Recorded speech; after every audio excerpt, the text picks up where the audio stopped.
Hey guys, how you doing? Welcome to 𝗬𝘂𝐿. Microsoft and Asobo have recently announced the upcoming Microsoft Flight Simulator 2024 via this very trailer. It's fair to say that the feedback they've received has been mixed, and quite rightly so. After all, we were promised 10 years worth of updates and developments in Microsoft Flight Simulator 2020, and no matter which way you want to spin it, they either have to employ an entire new team of developers who will have to learn the entire current system and future systems, or they will have to split their dedicated development team into two halves. Perhaps they're going to do both of these things. Regardless, the simple fact remains: Microsoft Flight Simulator 2024 must include enough positive changes in order to justify its existence, or the community will turn very nasty. After all, nobody wants anything like EA Sports style annual updates with zero significant changes. Please do let me know in the comments what you want to see in Microsoft Flight Simulator 2024, especially if I don't mention it in my top 10 must-have features for Microsoft Flight Simulator 2024. First of all, I think it's important that I highlight the desperate need for the game to better utilise CPU cores and GPU threads in order to boost performance. If they do prioritise this, and I think they are going to, then I'm going to stick my neck out and say that you could expect to see 25 to 50% performance improvement in tangible, real-time FPS scores. That's a big claim. You heard it here first. I really hope that it happens, and if it doesn't, you can come and shout at me all you like. The second most important thing for me has to be that they fix the many controller binding issues and add proper input and controller bindings for each aircraft, which then would be able to auto switch whenever you load into a particular aircraft. Right now, there are just far too many red herrings and bugs in the controller binding system. We've got fuel valves and button inputs which simply don't work correctly, like the Cessna 152 taxi light button, which you cannot bind no matter what you do. We've got the reverse thrusters, which have never worked properly and still don't work properly for the vast majority of the aircraft that are out there. And then we've got the numerous missing bindings for buttons and axes, like when PMDG added the, gust lock thing? That simply isn't available in the game. You can search for it, it doesn't exist. PMDG should have been able to add that to the game, but no, not only can they not add it to the game, but Microsoft's own plane, the ATR, which also has a gust lock lever, still doesn't have a keybind available for it. There's nothing we can bind it to, and they've also got a handbrake which works on an axis lever, but there's no way of binding that to an axis either. It's a ridiculous oversight, and they really need to get it fixed. And whilst we're on it, why not add the ability to export and import controller configs in order to help everyone get up to speed with their favourite aircraft as quick as possible. Number 3, and arguably for many of you this should probably be number 1, but improved flight physics across the board. It goes without saying that the game looks beautiful, stunning, incredible. It's amazing what they've done, but it flies like an arcade game at the moment. There are no prop effects, the weight management and the wind effects are all rubbish. These are the key areas for me, but there are so many areas where things could be improved. I'm sure you could give me a whole breakdown of reasons and areas where improvements could be made to the flight physics. It's a long way off being X-Plane 11 or X-Plane 12, which I haven't actually tried yet, but I hope that they don't prioritise arcade players over simulation players. That's my hope. Official co-op cockpits. And please, whilst you're at it, fix the multiplayer connection issues and the many bugs that seem to be arising between Steam, Xbox and Windows PC, especially for people who are purchasing things and then not actually being able to install their stuff.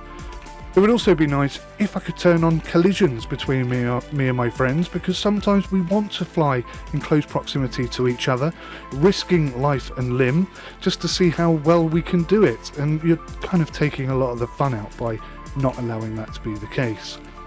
The ATC obviously needs an overhaul. It's massively underrated right now. It's so poor. I actually find it hard to bring myself to even bother to use it, and let's be fair, 90% of the people out there I think feel the same way. It definitely needs revamping, let's say. Now this is a big one, number 6. This is probably, arguably, my number 1, if I'm being totally honest. If I mention the name 𝗂𝗂𝗂𝗂 to you, and your ears don't immediately prick up, then you're in for a hell of a surprise soon. Honestly, I believe that 𝗂𝗂𝗂𝗂 are, or have been, a considerable factor in the Microsoft Flight Simulator 2024 announcement. It is my belief, and we've all heard how many of the third-party developers are a little disappointed in the tools and the access that they have been given to the game. And let's be even more honest and say that the best third-party aircraft that have released so far include things like bespoke flight models, further proving that the existing flight model in Microsoft Flight Simulator is simply not good enough for a simulator. But before I go too wildly off topic, I'm talking about better API integration for third-party developers. I really want my third-party career tools, for example, to automatically load my plane and set my fuel to match the settings that are in my career. Better still, and this is what 𝗂𝗂𝗂𝗂 can bring to the game, they did it in FSX, I'm really hoping they do it again, I want persistent aircraft. Aircraft that stay exactly where I leave it, and, more importantly, in the same condition that I left it, because I want to see proper damage modelling. If I'm flying and I deploy the flaps far too early and rip one of them off, or I land too hard and I damage some of the undercarriage, or one of the tyres explode, there should be consequences to my actions in a simulator. So obviously I want to see aircraft maintenance in order to repair that damage, and also to be able to check the spark plugs, do a proper walk around, etc. These are all things that 𝗂𝗂𝗂𝗂 brought to FSX, and it was a total game changer. And I'm really hoping that 𝗂𝗂𝗂𝗂𝗂 is saying, look, this is what we want to do, this is what people are expecting to see from us, and the way that you've got the game configured at the moment is blocking us from being able to do this properly.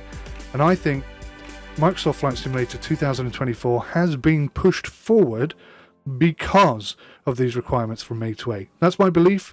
I'd love to hear from an 𝗂𝗂𝗂𝗂𝗂 𝗦𝘂𝗂𝗂𝗂𝗂𝗂, somebody from 𝗂𝗂𝗂𝗂𝗂, if they could really clarify whether or not that's the case, that would be incredible. But that is, I just got a feeling in my heart that that might be what's going on. Whilst we're at it, I've got some smaller things that I think could be changed and improved. Let's have the top 20 of my most recently visited airports, and only 5 of your recommended airports that I should fly from, instead of doing it the way you're doing it now, which, in case you haven't quite figured it out, is the wrong way round. Although, you know, if we do get persistent aircraft, then that would be less of an issue.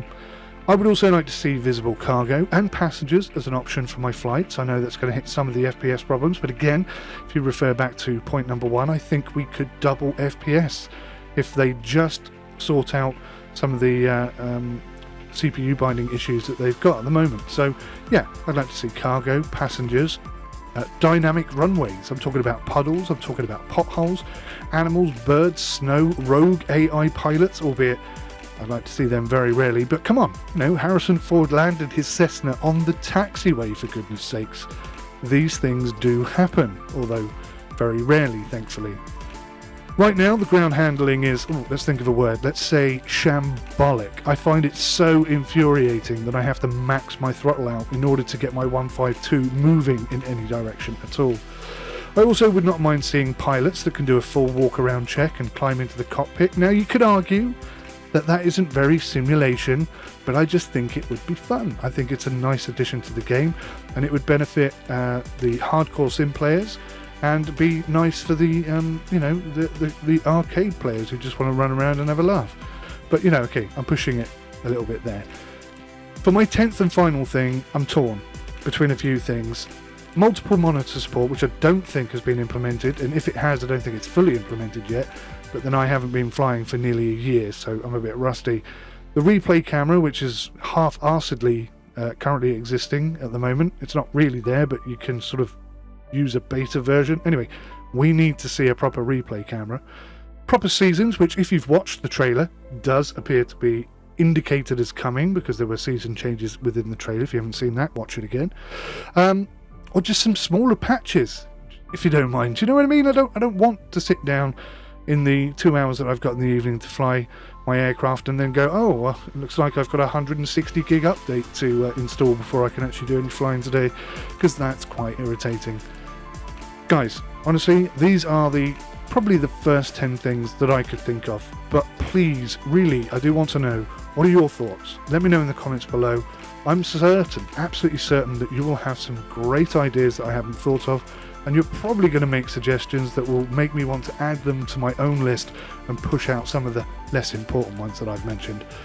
But quite seriously, 2024 has to deliver on a vast majority of these things, otherwise what the hell is the point in having a new version? I do not want to see EA Sports style minor changes by the whole thing again. That would irritate me and everybody who plays this game. So please, Microsoft, pay attention to what we're asking for and deliver what's most important. And there's a lot of arcade players out there who don't actually know what they want, they just think they do. So please, listen to the hardcore sim fans, because this is meant to be a simulator. And I'm not just referring to myself, there are people out there with far more experience than me. They're the people I would listen to. They're the people I implore Microsoft Flight Simulator and 𝗂𝐳 to listen to. But come on, let's get the controller support sorted out, because that's something that's been a problem since day one. And now, new game, total standalone game, this is the opportunity to fix it. Don't waste it. Thanks for watching. Please give me a thumbs up, and let me know your thoughts in the comments below. Bye for now.